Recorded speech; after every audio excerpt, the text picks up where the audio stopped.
Right Pawan, నిన్న సమావేశంలో అంటే చంద్రబాబు నాయుడుతో పాటు అటు పవన్ కళ్యాణ్ కూడా కలెక్టర్లకు దిశానిర్దేశం చేశారు. అండ్ చాలా వరకు కూడా కలెక్టర్లకు ఏ విధంగా పని చేయాలి, ప్రజలతో ఏ విధంగా మమేకం అవ్వాలి, వారు మీ దగ్గరకు వస్తే ఏ విధంగా వాళ్ళకి పనులు చేసి పెట్టాలి, ఇవన్నీ కూడా కలెక్టర్లందరికీ కూడా ఆయన సూచించడం జరిగింది. ఇటు 164 అసెంబ్లీ అలాగే 21 ఎంపీలు 93 స్ట్రైక్ రేట్తో ఎన్డీఏ కూటమిని ప్రజలు ఆశీర్వదించారు అని చెప్పేసి AP deputy CM Pawan Kalyan అన్నారు. అలాగే ప్రజలు మనపై పెట్టుకున్న నమ్మకాన్ని నిలబెట్టాలని, వారి ఆశయాలకు అనుగుణంగా పనిచేసి వారికి న్యాయం చేయాలి అని చెప్పి పవన్ కళ్యాణ్ అన్నారు. నిన్న ఉదయం సచివాలయంలో నిర్వహించిన కలెక్టర్ల కాన్ఫరెన్స్ లో పవన్ కలెక్టర్లకు కీలక సూచనలు చేశారు. గత ప్రభుత్వ పాలనలో ఎన్నో అవమానాలు ఎదుర్కొన్నామని, వ్యవస్థలను బతికించాలి అనే ఉద్దేశంతోనే అన్నీ తట్టుకుని నిలబడ్డామని చెప్పారు.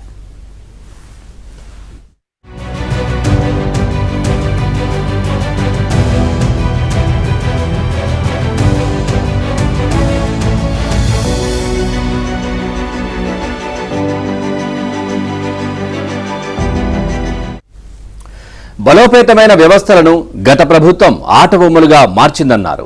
అత్యుత్తమ పాలనలో ఒకప్పుడు మోడల్గా ఉన్న రాష్ట్రం గత 5 ఏళ్ల పాలనలో ఎంత దారుణంగా దిగజారిపోయిందో చూశామని గుర్తు చేశారు.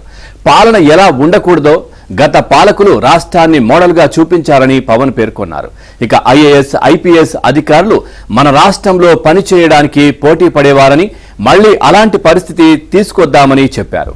సీఎం చంద్రబాబు అనుభవం, పాలన దక్షతతో రాష్ట్రానికి పూర్వ వైభవం తీసుకొద్దామని పిలుపునిచ్చారు.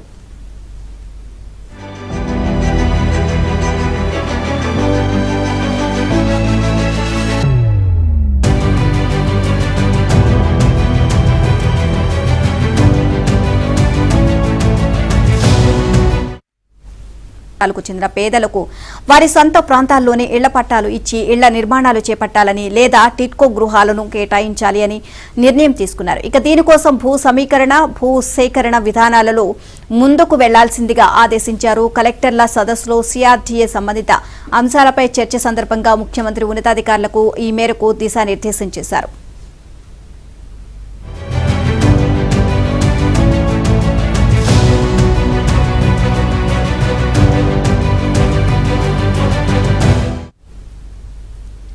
పేదలకు త్వరితగతిన ఇళ్ల కేటాయింపు చేపట్టాలని సూచించారు. చంద్రబాబు ఆదేశంతో R5 జోన్ వివాదానికి తెరపడింది. R5 జోన్లో ఇళ్ల పట్టాలు పొందిన లబ్ధిదారుల్లో చంద్రబాబు తీసుకున్న నిర్ణయం పట్ల సానుకూలత వ్యక్తమవుతోంది.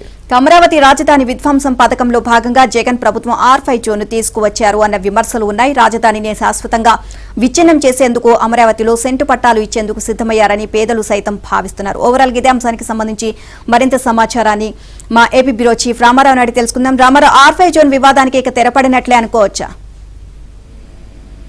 R5 జోన్ రాజధానిలో లేని జోన్ ని క్రియేట్ చేసి అందులో R5 జోన్ అని చెప్పి దానికి పేరు పెట్టి మాస్టర్ ప్లాన్ ని ఉల్లంఘించడమే కాకుండా అందులో వేరే ప్రాంతాల వాళ్లకు నివాస స్థలాలు, సెంటు పట్టాలు కేటాయించిన వివాదం ఇప్పటి వరకు కూడా సుప్రీంకోర్టు వరకు వెళ్ళింది. ఇది రాజధానికి సంబంధించి ఆంధ్రప్రదేశ్ హైకోర్టులో కూడా ఇంకా నడుస్తూనే ఉంది. అయితే దీనికి సంబంధించి వివాదాన్ని ముగించాలి అని చెప్పి ముఖ్యమంత్రి చంద్రబాబు నాయుడు ఆదేశాలు జారీ చేశారు. నిన్న కలెక్టర్ల సమావేశంలోనూ అంతకు ముందు కూడా ఆయన వివాదానికి సంబంధించి ఒక క్లియర్ ఇన్స్ట్రక్షన్స్ అయితే మాత్రం అధికారులకు ఆదేశాలు జారీ చేశారు.